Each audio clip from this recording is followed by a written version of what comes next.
We want to help you have better relationships at work and do the best work of your lives. One of the biggest problems is that people don't give each other enough impromptu, in-person feedback.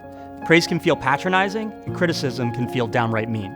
Often when people give feedback, they're not as clear or helpful as they intend to be. And so we developed a framework called Radical Candor to help you build a culture of good feedback. Nobody starts out their career thinking, I don't give a damn about people, so I'm going to be a great boss. And yet, when we're about 18, we get told to be professional.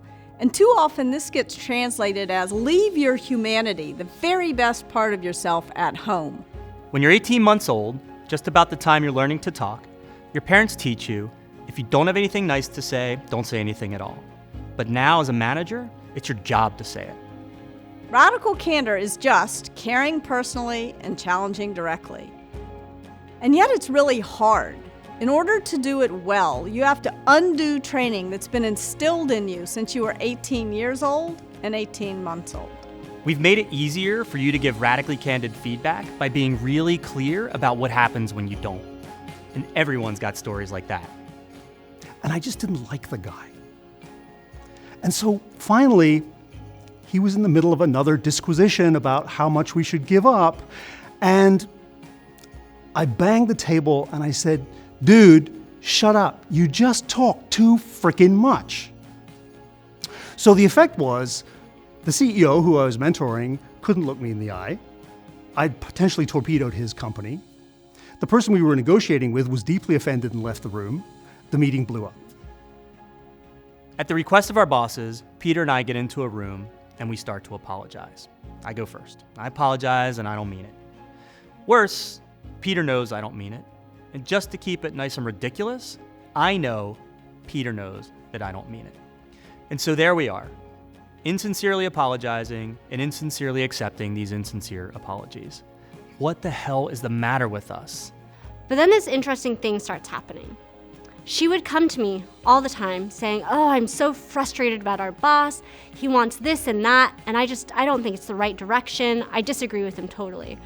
And I would empathize with her. I'd say, oh, I know he can be frustrating sometimes. And the interesting thing was on the other side, my boss was doing the same thing. He was coming to me complaining about my friend. I would empathize with him, but I, again, would never challenge him. And the reality of this is I became this shuttle diplomat, going from one to the other, listening to what they had to say, but never telling them, you know what, just go talk to each other. Get me out of the middle of this. Eventually, we had to fire my friend. And I'm standing there with my heart in my throat, and this man standing next to me at the red light says, I can see you really love that dog. That was all he had to do to move up on the care personally axis. Just a few words. I looked at him and nodded, and he said, but you're gonna kill that dog if you don't teach it to sit. Now he had my full attention. And then he just points at the sidewalk in this sort of harsh gesture, and he says, sit.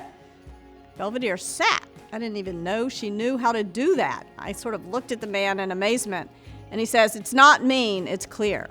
The light changed, he walked off, leaving me with words to live by.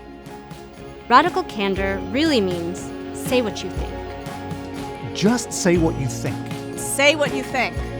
Just say it. Just say it.